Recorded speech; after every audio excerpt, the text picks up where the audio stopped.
DK target ನಲ್ಪಾಡ್ಗೆ ಜೈಲು. Bitcoin ಹಗರಣ ಅಸಲಿ ಮುಖ ಅನಾವರಣ. ನೂರಾರು ಕೋಟಿ ದ್ರೋಹ ಹಿಂದಿರೋ ನಾಯಕ ಯಾರು? ಕಾಂಗ್ರೆಸ್ ಬಿಜೆಪಿ ಕಾಯಿನ್ ಎರಡು ಮುಖ.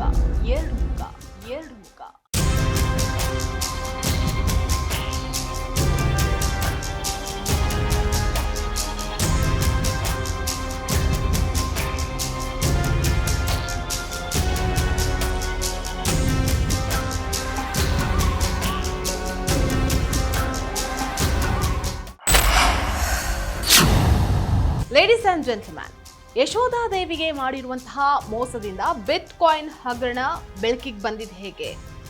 ಬೊಮ್ಮಾಯಿ ಮಗ ಭರತ್ಗೂ ಈ ವಂಚನೆಗೂ ಲಿಂಕ್ ಏನಿದೆ? ಡಿಕೆ ಆರೋಪಿಗಳನ್ನ ರಕ್ಷಣೆ ಮಾಡಿದ್ರ? ನುಂಗಿದ್ದೆಷ್ಟು ಕೋಟಿ? ಹಿಂದಿರುವ ಕಿಂಗ್ ಪಿನ್ ಯಾರು? ವೆಲ್ಕಮ್ ಟು ವಾಂಟೇಜ್ ವಿತ್ ನಿಶ್ಚಿತ. ಇದು ನೆಲ ಜಲ ಭಾಷೆಗಾಗಿ ಪ್ರಾಮಾಣಿಕ ಪತ್ರಿಕೋದ್ಯಮ.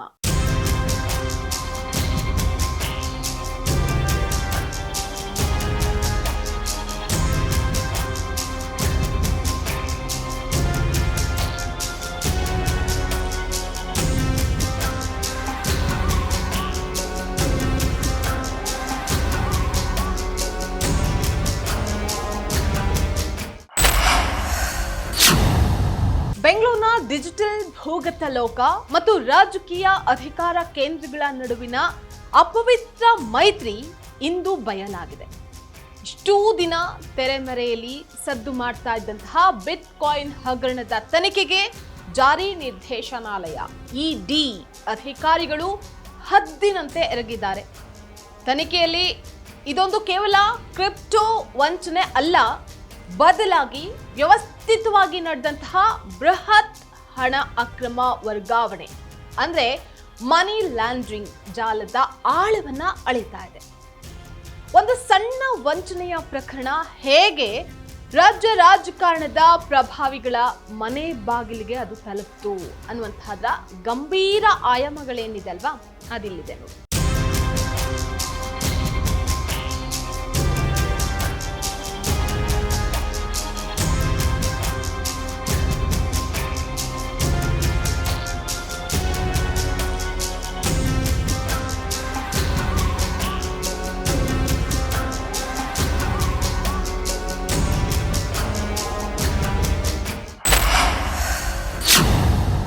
ನಗರದ ಒಟ್ಟು 17 ಆಯಕಟ್ಟಿನ ಸ್ಥಳಗಳಲ್ಲಿ ಇಡಿ ಏಕಕಾಲಕ್ಕೆ ದಾಳಿ ನಡೆಸಿದ್ದಂತಹ ಇಡಿ ತನಿಖೆಯನ್ನು ನಡೆಸ್ತಾ ಇದೆ. ಈ ದಾಳಿ ಕೇವಲ ವ್ಯಕ್ತಿಗಳ ಮೇಲೆ ಮಾತ್ರವಲ್ಲದೆ ಹಗರಣದ ಹಾದಿಯಾಗಿ ಬಳಕೆಯಾದಂತಹ ಶಂಕಿತ ಸಂಸ್ಥೆಗಳ ಮೇಲೂ ನಡೆದಿದೆ.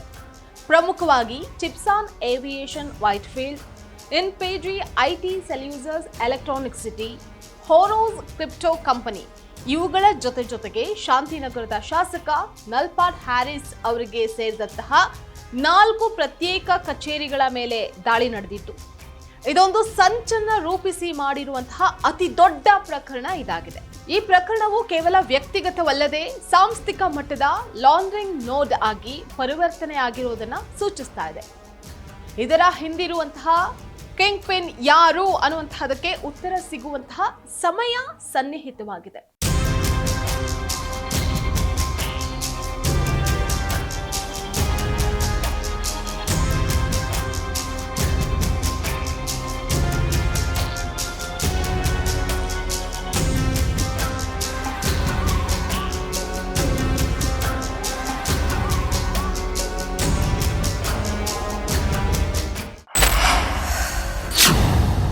ಇನ್ನು ಈ ದಾಳಿಯು ರಾಜಕೀಯದ ಟಾಪ್ ಬ್ರಾಸ್ ಅಂಗಳಕ್ಕೆ ನೇರವಾಗಿ ಲಗ್ಗೆ ಇಟ್ಟಿದೆ. ಮಾಜಿ ಕೇಂದ್ರ ಸಚಿವ ಕೆ ರೆಹಮಾನ್ ಖಾನ್ ಅವರ ಜಯನಗರದ ನಿವಾಸ ಮತ್ತೆ ಅವರ ಮೊಮ್ಮಗ ದೆಹಲಿ ಪಬ್ಲಿಕ್ ಸ್ಕೂಲ್ ಡಿಪಿಎಸ್ ಮಾಲೀಕ ಮೊಹಮ್ಮದ್ ಹಕೀಬ್ ಖಾನ್ ಮನೆಯಲ್ಲಿ ತಪಾಸಣೆ ನಡೆದಿತ್ತು. ಮತ್ತೊಂದೆಡೆ ಶಾಸಕ ನಲ್ಪಾಡ್ ಹ್ಯಾರಿಸ್ ಅವರ ಪುತ್ರರಾದ ಮೊಹಮ್ಮದ್ ನಲ್ಪಾಡ್ ಮತ್ತು ಫಾರೂಕ್ ನಲ್ಪಾಡ್ ಅವರಿಗೆ ಸೇರಿದಂತಹ ನಿವಾಸಗಳು ದಾಳಿಗೆ ತುತ್ತಾಗಿದೆ.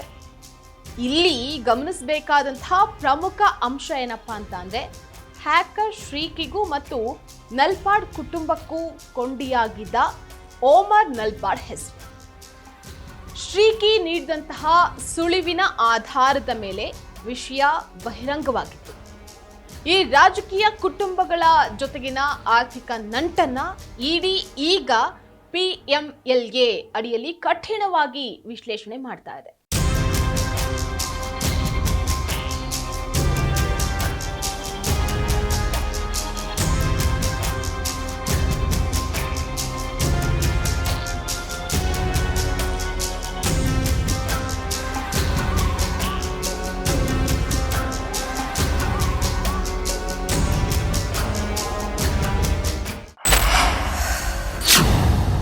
ಈ ಹಗರಣದ ಮೂಲ ಕಥೆ 2020ರ ಅಶೋಕನಗರ ಪೊಲೀಸ್ ಠಾಣೆಯಲ್ಲಿ FIR ನಲ್ಲಿದೆ.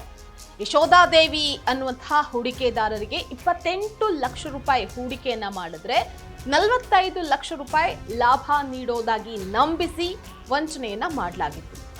ಇನ್ನು ಈ ಪ್ರಕರಣದಲ್ಲಿ ಕುಖ್ಯಾತ ಹ್ಯಾಕರ್ ಶ್ರೀಕಿ ಅಲಿಯಾಸ್ ಶ್ರೀಕೃಷ್ಣ, ರಾಬಿನ್ ಖಂಡೇಲ್ವಾಲಾ ಮತ್ತು ಅಜಿತ್ ಖಂಡೇಲ್ವಾಲಾ ಅವರನ್ನ ಆರೋಪಿಗಳನ್ನಾಗಿ ಹೆಸರಿಸಲಾಗಿತ್ತು. ಗಮನಾರ್ಹ ವಿಚಾರ ಏನಪ್ಪಾ ಅಂದ್ರೆ ವಂಚನೆಯ ಹಣವು ನೇರವಾಗಿ ಅಜಿತ್ ಖಂಡೇಲ್ವಾಲಾ ಖಾತೆಯವರಿಗೆ ವರ್ಗಾವಣೆ ಆಗ್ತಾ ಇತ್ತು.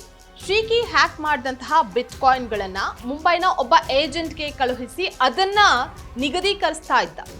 ಅಂತಹ ಒಂದು ವ್ಯವಹಾರದ ಮೂಲಕ ಸುಮಾರು 10 ಲಕ್ಷ ನಲ್ಪಾಡ್ ಕುಟುಂಬದ ಖಾತೆಗೆ ವರ್ಗಾವಣೆ ಆಗಿರುವುದು SIT ತನಿಖೆಯಲ್ಲಿಯೇ ಈ ಮೊದಲೇ ಬಯಲಾಗಿತ್ತು.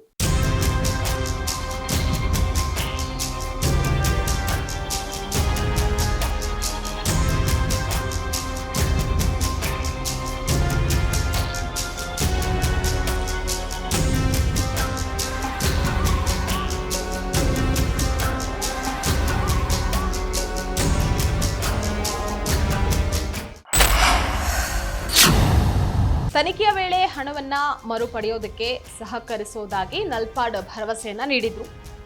ಇದುವರೆಗೂ ಆ ಹಣ ವಸೂಲಿ ಆಗಿಲ್ಲ. ಹಣ ವರ್ಗಾವಣೆ ಆಗಿದ್ರು, ಪುರಾವೆಗಳಿದ್ರು, ಅವರನ್ನ ಅಧಿಕೃತವಾಗಿ ಆರೋಪಿಯನ್ನಾಗಿ ಘೋಷಣೆ ಮಾಡೋದಕ್ಕೆ ವಿಳಂಬ ಮಾಡ್ತಾ ಇರುವುದು ವ್ಯವಸ್ಥಿತ ಮುಚ್ಚಿಡುವಿಕೆಯ ಭಾಗವಾ ಅನ್ನುವಂತಹ ಪ್ರಶ್ನೆ ಕಾಡ್ತಾ ಇದೆ.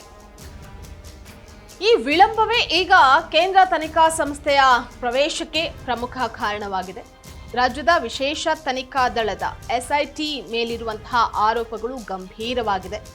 ಹಿರಿಯ ಅಧಿಕಾರಿಗಳ ಒತ್ತಡ ಮತ್ತು ರಾಜಕೀಯ ಪ್ರಭಾವದಿಂದಾಗಿ SIT ಈ ಪ್ರಕರಣದಲ್ಲಿ ಮೃದು ಧೋರಣೆಯನ್ನು ಅನುಸರಿಸಿದೆ ಅನ್ನುವಂತಹ ಮಾತುಗಳು ಕೇಳಿ ಬರ್ತಾ ಇದೆ.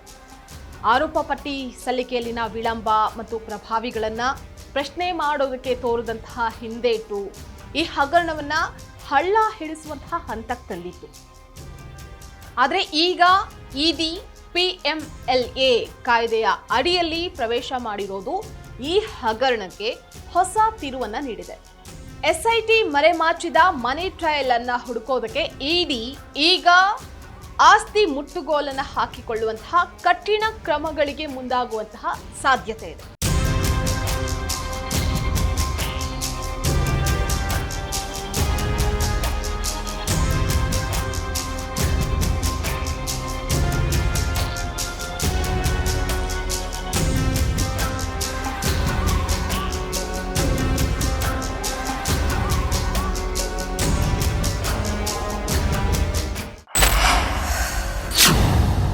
ED ಬಿಟ್ಕಾಯಿನ್ ಹಗರಣದ ಕರಾಳ ಹಾದಿಗಳನ್ನ ಅನಾವರಣಗೊಳಿಸೋದ್ರಲ್ಲಿ ಸಂಶಯ ಇಲ್ಲ. ಇದು ಕೇವಲ ಹ್ಯಾಕರ್ ಶ್ರೀಕಿಯ ಕಥೆಯಲ್ಲ, ಬದಲಾಗಿ ಡಿಜಿಟಲ್ ಕರೆನ್ಸಿಯ ಹೆಸರಿನಲ್ಲಿ ರಾಜಕೀಯ ಪ್ರಭಾವಿಗಳು ನಡೆಸಿದಂತಹ ಕಪ್ಪು ಹಣದ ಆಟ.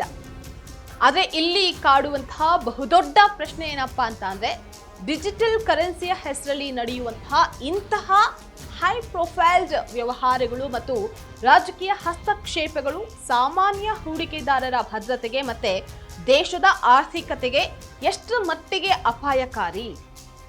ತನಿಖೆ ಈಗ ಕೇವಲ ಅಂಕಿ ಅಂಶಗಳಿಗೆ ಸೀಮಿತ ಆಗಿರಬಾರ್ದು, ಸತ್ಯದ ಸಂಪೂರ್ಣ ಅನಾವರಣ ಆಗಬೇಕಾಗಿದೆ. ಇದಾಗಿತ್ತು ವಾಂಟೇಜ್ ವಿತ್ ನಿಶ್ಚಿತ. ಎಕ್ಸ್ಕ್ಲೂಸಿವ್ ರಾಜಕೀಯ ಸುದ್ದಿಗಳು ಮತ್ತು ವಿಶ್ಲೇಷಣೆಗಾಗಿ ನೋಡ್ತಾ ಇರಿ ಫೋಕಸ್ ಟಿವಿ.